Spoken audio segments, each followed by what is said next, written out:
त्वारधादी च चतुर्धाराधनाफलं क्रमेणाहं ध्रुवं वक्षे स्वस्वरूपोपलब्धये. नमो सुजिनो. नमो सच. आचार्य भगवान अमित गती स्वामीजी विरचित मरणकंडिकाची या ग्रंथाचा स्वाध्याय चालू आहे. आणि आचार्य भगवंतांनी कालच्या भागामध्ये सुंदर रीतीनं कर्मनिर्जर आणि सम्यक तपाचं वर्णन केलं होतं. आणि आज आचार्य भगवान आजपासून वैयावर्त करण्याचा उपदेश देणार आहेत की वैयावर्ते कशा प्रकारची आणि वैयावर्तीची अवस्था सिस्टीम काय असते याचं सगळं कथन करणार आहेत. 309 नंबरच्या गाथेच्या माध्यमातून वैयावर्त करण्याचा उपदेश आचार्य भगवान द्यालेत. शक्तितो भक्तित संगे वत्सलास्ते चतुर्विधे वैयावृत्त करा शाश्वत जिनाज्ञा निर्जरार्थिनी. तर आचार्य भगवान इथं काय म्हणतात, बाल मुनि और वृद्ध मुनियों से युक्त ऐसे चतुर्विधि संघ की वैयावृत्ति करने में हे मुनिवृंद आप अपनी शक्तियों भक्ति से सदा उद्यत रहो. सर्वज्ञ देव की आज्ञा पालन तथा कर्म निर्जरा की सिद्धि के लिए आप सबको वात्सल्य भाव से वैयावृत्त करना चाहिए, क्योंकि वैयावृत्त तप है और तप से निर्जरा होती है. तर आचार्य भगवान इथं काय म्हणल्यात, आचार्य भगवान इथं सांगत आहेत की बालमुनी आणि वृद्ध मुनींनी युक्त असा चतुर्विधी संघ आहे. त्या संघाची वैयावृत्ती करण्यामध्ये हे मुनिवृद्ध आपण आपली शक्ती आणि भक्तीने साधा कायम उद्धत राहा म्हणून सांगितलेलं आहे. सर्वज्ञ देवांची आज्ञा पालने तथा कर्मनिर्जय सिद्धीसाठी सगळ्यांनी वात्सल्य भावपूर्वक वैयावृत्ती केली पाहिजे. कारण की वैयावृत्ती हे तप आहे आणि तपामुळे निर्जरा होत्या हे सांगितलं आहे. म्हणून वैयावृत्ती करणं आवश्यक आहे असं आचार्य भगवंतांना म्हणायचं आहे. वैयावृत्त करण्याची विधी आता सांगतात. वैयावृत्त करण्याची विधी, उपधीनाम निषध्याया शय्यया प्रतिलेखनम उपकारोन्यभेषज्य मलत्यागादि गोचर मार्गे चोरापगाराज दुर्भिक्ष मरकादिषु वैयावृत्तं विधातव्यं सरक्षा संग्रहं सदा. तर आचार्य भगवान इथं काय म्हणलं, पिंच कमंडल आदि उपकरणों का बैठने के स्थान और आसन आदि का तथा शिला तृण चटाई फलक अर्थात पाटे आदि की शैया का शोधन करके निर्दोष आहार पान तथा निर्दोष औषधि की व्यवस्था करके तथा अशक्त साधु के मलमूत्र को साफ करके उनका उपकार करना वैयावृत्त है. काय म्हणले बघा, पिंची कमंडल आदी उपकरण म्हणजे जे शास्त्र जपमाळ असेल किंवा बसण्याचं स्थान किंवा बसण्याची वस्तू म्हणजे शिला असेल, तृणाची चटई असेल, फलक असेल किंवा फलक म्हणजे पाट असेल किंवा शय्येचं शोधन करायचं, जे झोपायची जागा आहे ती शोधन करून द्यायची, निर्दोष आहारचर्यात निर्दोष औषधीची व्यवस्था करायची त्यांच्या, आणि जे आसक्त साधू असतील त्यांचं मलमूत्रसुद्धा साफ करण्याचा उपकार करणे म्हणजे वैयावृत्त आहे. एवढ्यापर्यंत सगळ्या क्रिया करायला पाहिजेत. या सगळ्या क्रिया करणे याला सगळ्याला वैयावृत्त म्हणलेलं आहे आचार्य भगवंतांनी.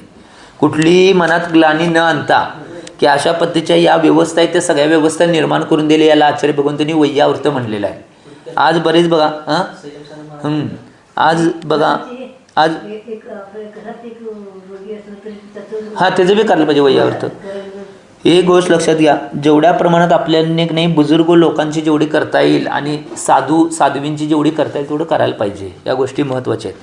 काय सांगितले बघा, सगळ्यात महत्त्वाचे की आपण जेवढं वैयावृत्ती करणार आहे त्या वैयावृत्तीच्या पुण्यामुळं भविष्यामध्ये अशा शरीराची प्राप्ती होणार आहे की ते शरीर आम्हाला मोक्षाला घेऊन जाणार आहे. कारण की वज्रवृषभ नाराज सहन नावाचं शरीर आहे.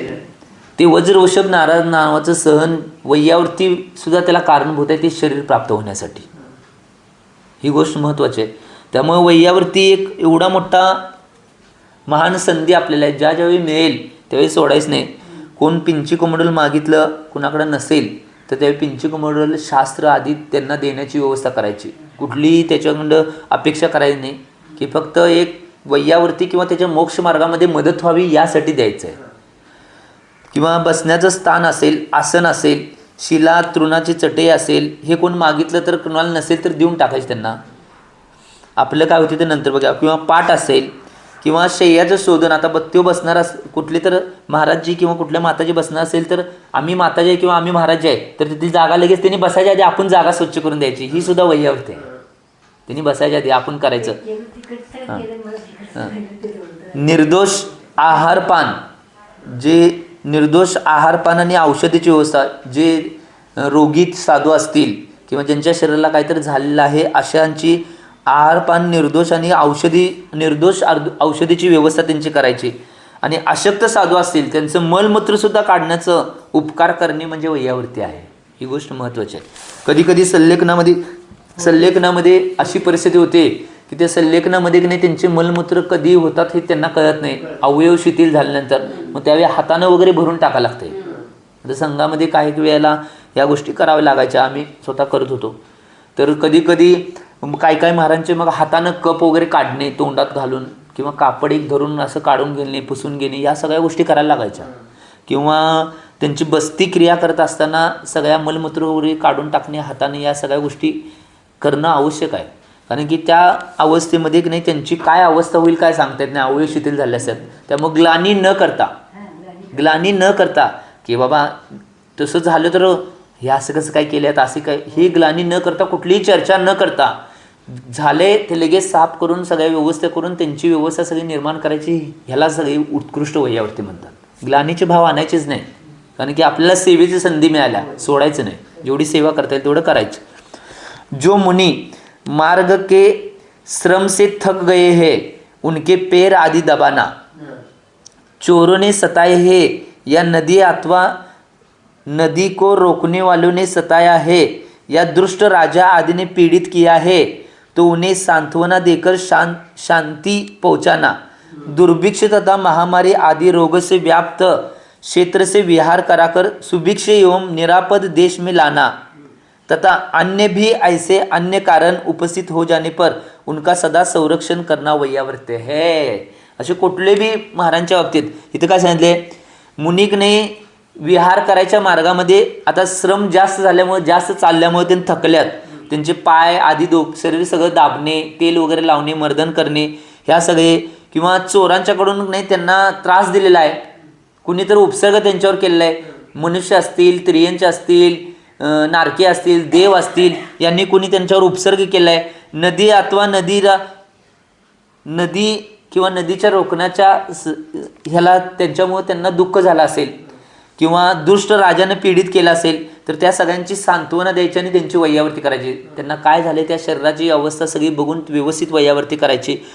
किंवा दुर्भिक्ष आदी महामारी आदी रोगाने पीडित असतील किंवा दुर्भिक्ष ज्या ठिकाणी पडला आहे त्या ठिकाणं त्या क्षेत्रातून नाही विहार करून त्यांना सुभिक्ष ठिकाणी न्यायचं आणि त्यांची वैयावरती करायची अशी. किंवा अनेक वेगवेगळे कारण असे संकटाचे असतात. तीर्थयात्रा असेल किंवा वेगवेगळ्या ठिकाणी क्षेत्रामध्ये जायचं असेल, तिथली परिस्थिती नसेल तर तिथनं त्यांना विहार करत न्यायचं, योग्य ठिकाणी तिथं नेऊन पोचवायचं, ही सुद्धा वैयावृत्ती आहे. अशा अनेक प्रकारचे त्यांच्याकडे कायमस्वरूपी मोक्ष मार्गाचं आणि मोक्ष मार्गार्थीचं संरक्षण करणं याला वैयावृत्ती म्हणतात. मोक्ष मार्गाचा आणि मोक्ष मार्गी जो व्यक्ती आहे त्याचं संरक्षण करणे याला सुद्धा वैयावृत्ती म्हणलेलं आहे. ही गोष्ट महत्त्वाची आहे. जेवढ्या प्रमाणात आम्हाला करता येईल तेवढं करणं आवश्यक आहे. की अशा गोष्टी बऱ्याच उपस्थित होतात की त्यावेळी नाही त्यांच्या सगळ्या वैयावृत्तीची आपली जबाबदारी घेऊन आपण जर वैयावृत्ती केली, अशा बुजुर्ग महाराजांची, वयोवृद्ध महाराजांची किंवा तरुण महाराजांची, रोगी शरीर आहे किंवा तीर्थयात्राची भावना आहे, तीर्थयात्रामध्ये किंवा बऱ्याच व्यवस्था अशा होतात की त्या व्यवस्थेमध्ये सगळं आपण झोकून देऊन नाही वैयावृत्ती करायची मनापासनं, की कुणाची गैरसोय होता कामा नये, व्यवस्थित पद्धतीने सोय होता पाहिजे. आणि कधी कधी माणसं म्हणायला पाहिजे की तुमच्यासारखी वैयावृत्ती करणारा माणूस पाहिजे. ही गोष्ट महत्त्वाची आहे. अशा पद्धतीनं आपण करायचं. ते साधू असून देत, साधूंच्यावर आलेली श्रावक श्राविका असून देत, त्या सगळ्यांची व्यवस्था व्यवस्थित पद्धतीनं करायची. याला सगळ्याला वैयावृत्त म्हटलेलं आहे. वैयावृत्त न करणे में दोष. वैयावृत्त न केल्यामुळे काय दोष लागतात हे सांगायला. समर्थो न विधत्तेय वैयावृत्तं जिनाज्ञया अप्रच्छाद्यं बलं वीर्य मतो निर्धर्मकः सक आज्ञाकोपो जिनेन्द्राणां श्रुतधर्मविराधना अनाचार कृतस्तेन स्वपरागमवर्जनम. तर आचार्य भगवान इथं काय म्हणतात, अपने बल और वीर्य को न छिपाने वाला जो मुनि समर्थ होते हुए भी जिन भगवान के द्वारा निर्देशित क्रमानुसार यदि वैयावृत नहीं करता है तो वह निधर्मी अर्थात धर्म से बहिष्कृत है. उससे अन्य अधार्मिक और कोण हो सकता है. काय म्हणले बघा, आपलं शक्ती असली, आपली शक्ती आपलं बल बी असलं तर ते न लपवता जो मुनी समर्थ आहे की नाही त्यानं जिनेंद्र भगवंतांची आज्ञा निर्देशितनुसार क्रमानुसार जर वैयावृत्ती केली नाही तर त्याच्यासारखा निधर्मी आणि धर्मातून बहिष्कृत दुसरा कोण असू शकतोय तोच आहे. आणि त्याच्यासारखा अधार्मिक सुद्धा कोण होऊ शकत नाही, तो सगळ्यात जास्त अधार्मिक आहे. सगळी शक्ती आहे, सगळी आहे, परंतु कुणाची भीती, कुणाचं काय आज्ञा अशा ऐकून बी नाही ह्या गोष्टी करायच्या नाहीत. वैयावरती आपल्याला संधी मिळाली ती संधी करणं आवश्यक आहे. एवढ्या प्रमाणात मिळालेली आहे ती गोष्ट करणं आवश्यक आहे. ही गोष्ट महत्त्वाची आहे. आणि आपली शक्ती आणि वीर्य न लपवता जेवढ्या आपल्या शक्तीनं जेवढी वैयावरती करता येईल, आहारदान करणे वैयावृत्ती आहे, काडगीला नेणे वैयावृत्ती आहे, आहारची व्यवस्था करणे, औषध पाण्याची व्यवस्था करणे ही सगळी वैयावृत्ती आहे. तीर्थयात्रेला कुठं चालले तर त्या तीर्थयात्रेमध्ये आपण सम्मिलित होणे ही वैयावृत्ती आहे. तीर्थयात्रेमध्ये तर कणी डबल पुण्य लागते, कारण की तीर्थयात्रा करायला त्या तीर्थयात्रेचं बी पुण्य आहे आणि वैयावृत्तीचं बी पुण्य आहे.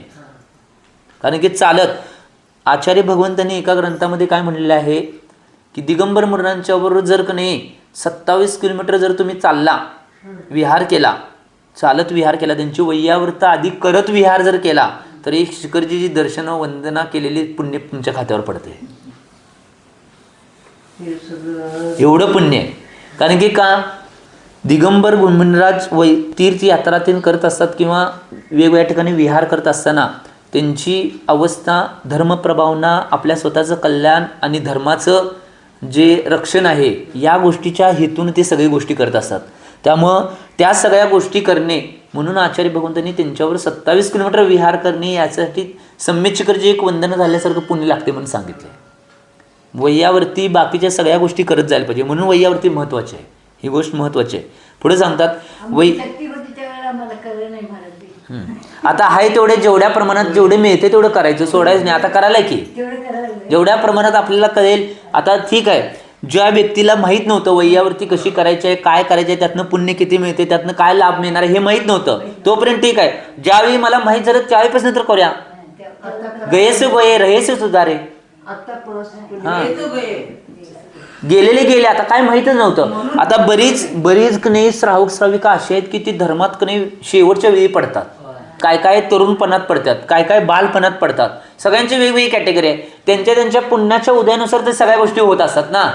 ते पुण्य ते साधायला पुण्य बी पाहिजे ना.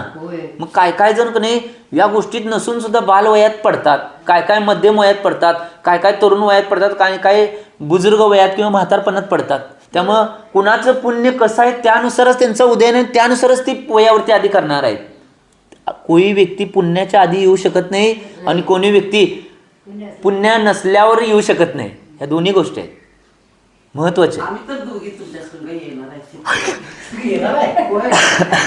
त्यामुळे चिंतन करणं आवश्यक आहे.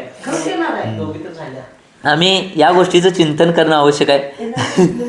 सगळ्यात महत्वाची गोष्ट आहे. आचार्य भगवान पुढे काय म्हणतात, परत आणि द्याल्यात, वैयावृत न करने से जिनेंद्र आज्ञा का उल्लंघन, आगम में कहे हुए धर्म का नाश, अनाचार और उस साधु की आत्मा का पर का अर्थात साधु वर्ग का एवं आगम का परित्याग होता है. वैयावृत न केल्यामुळे जिनेंद्र भगवंतांच्या आज्ञेचं उल्लंघन होत आहे. वैयावृत करायला सांगितले तरी आम्ही शक्ती असून करण झालोय, त्याचं उल्लंघन होत आहे.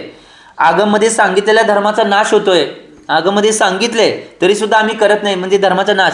अनाचार आणि त्या साधूच्या आत्म्यावर पर म्हणजे साधू वर्गाचा आगम, साधू वर्ग आणि त्याच्या आगमाचा नाही परित्याग होतोय. त्यांनी सांगितलेल्या ज्या धर्माचा आहे तो परित्याग होतोय म्हणून सांगितले वैयावृत न केल्यामुळं. त्यामुळे जेवढ्या प्रमाणात आम्हाला वैयावृत्ती करता येईल तेवढं करणं आवश्यक आहे. आम्ही आमच्या अपेक्षेनं, आमच्या शक्तीनुसार, आमच्या शक्तीला अनुसरून जेवढ्या बुजुर्ग लोकांची, जेवढ्या वयोवृत्ती लोकांची वयोवृत्ती करता येईल तेवढं करणं आवश्यक आहे. ही गोष्ट महत्त्वाची आहे. आता प्रश्न विचारतात, इन दोनों श्लोकों का स्पष्ट भाव क्या है? या दोन्ही श्लोकांचा स्पष्ट भाव काय आहे? तुम्ही वयावृत्त सगळं सांगालाय, असे दोष लागतात ह्या सगळ्या गोष्टी आहेत, परंतु या दोन्ही श्लोकांचा भाव काय आहे ते सांगा पहिला. पुढे उत्तर देतात, इन दोनों का स्पष्ट भाव इस प्रकार है. आज्ञा को वयावृत्त करना चाहिए ऐसी जिनेंद्र की आज्ञा है. इसके उपरांत भी जो वयावृत्त नहीं करता वो जिनेंद्र की आज्ञा का भंग करता है, यह आज्ञाकोप है. काय सांगितले बघा, आज्ञाकोप याचा अर्थ काय? वयावृत्त करायला पाहिजे असं जिनेंद्र भगवंतांची आज्ञा आहे, आणि त्याच्या उपरांतक आम्ही जर वयावृत्ती करत नसेल तर ती जिनेंद्र भगवंतांच्या आज्ञांचा भंग केला आहे आम्ही, म्हणून आम्हाला आज्ञाकोप नावाचा दोष लागतोय. ती आज्ञा असून सुद्धा आम्ही त्या आज्ञा पालन झाले. पुढे सांगितले, श्रुत धर्म विराधना. श्रुत धर्म विराधना दोष लागतोय. वयावृत्त न करने से शास्त्र में कहे गए धर्म का नाश होता है. अर्थात यदि वयावृत्त करने वाले नहीं होंगे तो साधु जन मुनि धर्म का पालन नहीं कर सकेंगे. इस प्रकार शास्त्रोक्त धर्म की विराधना होगी. म्हणजे काय सांगितले? वयावृत्त न केल्यामुळे शास्त्रामध्ये सांगितलेल्या धर्माचा नाश होणार आहे, आणि वयावृत्त न केल्यामुळे जे साधूजन आहेत ते मुनी धर्माचं 100% काटेकोरपणे निर्विचारपूर्वक पालन करू शकणार नाहीत. त्यामुळे शास्त्रोक्त जो धर्म आहे त्या धर्माची विराधना होणार आहे, म्हणून त्याला म्हणले श्रुत धर्म विराधना. श्रुताची आणि धर्माची विराधना होणार आहे वयावृत्त न केल्यामुळे. त्यामुळे वयावृत्त करायला पाहिजे. अनाचार. अनाचार म्हणजे काय? जिनेंद्र ने वयावृत्त रूप तप को आचार कहा है.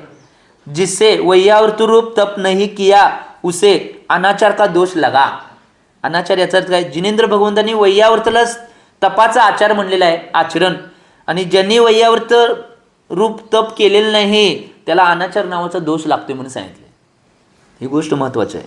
आचार केल्याने मग अनाचार, ही गोष्ट महत्त्वाची आहे. आम्ही चिंतन. आणि पुढे म्हणतात स्वपरागम वर्जन. स्वपरागम वर्जन याचा अर्थ काय? वयावृत्त करना अभ्यंतर तप है. इस तप में उद्यम न करने से स्वयं की आत्मा का आपत्ति में अर्थात संकटग्रस्त अवस्था में उपकार न करने से साधु वर्ग का और आगम विहित आचरण न करने से आगम का त्याग हुआ. म्हणजे काय सांगितलं बघा, वयावृत्त करणे हे अंतरंग तप आहे. अंतरंग तप आहे. या तपामुळे उद्यम न झाल्यामुळे स्वतःच्या आत्म्याचे आपत्तीमध्ये आणि संकटग्रस्त असताना आम्ही उपकार न करू शकल्यामुळे साधू वर्ग आणि आगम विहित आचरण केल्यामुळे आगमाचा सुद्धा त्याग होते म्हणून सांगितलं. ही गोष्ट महत्त्वाची आहे. आम्ही याचं चिंतन करणं आवश्यक आहे म्हणून सांगितलंय. आता पुढे सांगतात वयावृत्त करण्याचे 16 गुण. म्हणजे वयावृत्त केल्यामुळे नाही 16 गुणांची प्राप्ती होते. 16 गुणांची वयावृत्ती केल्यामुळे 16 गुणांची प्राप्ती होते म्हणून सांगितले. पहिले सांगितले गुण परिणाम, दुसरा आहे श्रद्धा, तिसरा आहे वात्सल्य, चौथा आहे भक्ती, पाचवा आहे पात्रलाभ, सहावा आहे संधान, सातवा आहे तप, आठवा आहे पूजा, नववा आहे तीर्थ अविच्छित्ती, 10वा आहे समाधी, 11वा आहे जिनाज्ञा, 12वा आहे संयम सहाय्य, 13 आहे दान, 14 आहे निर्विचिकित्सा, 15 आहे प्रभावना आणि 16 आहे संघ कार्यानी वैयावृत्त गुणा. ही सगळी गुण आहेत ती 16 वैयावृत्तीचे 16 गुण आहेत म्हणून सांगितलेत. आता आचार्य भगवान या 16 गुणांना वळीने सांगणार आहेत. एक एक गाथेच्या माध्यमातून गाथा सांगणार. त्याचं 1 2 3 2 3 2 3 गाथेच्या माध्यमातून काय काय त्याचं कथन असेल. आता पहिलंच गुण आहे गुण परिणाम. ते काय आहे ते 314 नंबरच्या गाथेच्या माध्यमातून सांगतात. धैयते सकलो लोको महता मोहवन्निना दग्ध दग्धगित्तेश कुर्वानो महावेदनया स्फुटम. तर आचार्य बघून काय म्हणतात, अति महान मोहरूपी अग्नि से यह संपूर्ण लोक धग धग जल रहा है और महाघोर वेदना से उसके अंग फूट रहे हैं. म्हणजे काय सांगितले की अति महान जे मोहरूपी अग्नी आहे त्याच्यामुळे सगळं लोक आहे 3 लोक आहे ते धगधग जळाले आणि महाघोर अशा वेदना त्याच्या अंगातून फुटून फुटून बाहेर आल्यात. हे काय सांगायला माहिती काय, ह्याचं मूळ महत्त्वाचं काय आहे, याच्यामुळे एवढं सगळं व्हायला म्हणून की नाही निश्चितपणे आम्ही ह्या सगळ्या गोष्टी करणं आवश्यक आहे वैयावरती ते म्हणून पटवून देणार म्हणून सांगायला. काय सांगतात बघा की सगळ्या 3 लोकांमध्ये सगळ्यात जास्त कुठल्या अग्नीमुळे जळाल्यात लोक, तर मोहरूपी अग्नीमुळे. आणि या मोहमुळे अग्नीमुळे जळत असल्यामुळं महाघोर असे वेदना त्यांच्या अंगातून फुटा लागल्यात की मला वेदना व्हायल्यात. हे सगळं जग त्या मोहरूपी अग्नीने जळायला लागले आणि मला वेदना व्हायल्यात ही त्यांची भावना आहे. आता पुढं काय सांगतात बघा. तत्र विदापिते सद्यो भूयसा ज्ञानपातसा मग्नादमपयो राशो सुखायन्ते तपोधना. तर आचार्य बघून काय म्हणतात, उस मोह रूपी अग्नि को विशाल ज्ञान रूपी जल से तत्काल बुझा देने पर वे तपोधन इंद्रिय दमन रूपी महासागर में निमग्न होते हुए सुखी हो जाते हैं. काय म्हणले, ती मोहरूपी जी अग्नी आहे त्याला जर विझवायचं असेल तर विशाल ज्ञानरूपी जलानं विझवायला पाहिजे. तत्काल ज्ञानरूपी जलानंच त्याला विझवू शकतोय. आणि मग ते विझल्यानंतर तपरूपी धन आहे किंवा इंद्रिय दमन रूपी महासागरामध्ये आम्ही निमग्न होणार आहे. इंद्रियाचं दमन आम्ही करू शकणार आहे आणि तपरूपी धनाला आम्ही प्राप्त करू शकणार आहे म्हणून सांगितलेलं आहे. आणि मग आम्ही सुखी होऊ शकतोय, नाहीतर सुखी होणार. सगळं संसार हे सगळं 3 लोक जळायला लागले मोहरूपी अग्नीमुळे म्हणून सांगितलं आहे. पुढे आता आणि काय सांगतात, आणि परत तेच सांगायला, निगृहीतेंद्रियद्वारे सर्वचेष्टा समाहिते धनस्तप समीरेन धूयन्ते कर्मरेवन. तर आचार्य बघून काय म्हणतात, जिनमें सर्व चेष्टाएं समाहित है ऐसे इंद्रिय द्वारों को रोकने वाले धन्य पुरुषों द्वारा तपस्वी वायु से कर्मधूली उड़ा दी जाती है. काय म्हणले बघा, ज्याच्यामध्ये सर्व चेष्टा समाहित आहेत, सगळी कार्य समाविष्ट, ते इंद्रियांच्या द्वारे रोखलेले धन्य पुरुषांच्या द्वारे तपरूपी वायूने कर्मरूपी धुळी उडवून टाकायची. तपरूपी वायू म्हणलेला आहे. ज्यांनी इंद्रियांना रोखलेलं आहे असे धन्य पुरुष, इंद्रियांचं दमन केलेलं आहे, ते धन्य पुरुष काय करतात, तपरूपी वायूच्या द्वारे कर्मरूपी धूळ आहे ती उडवून टाकतात.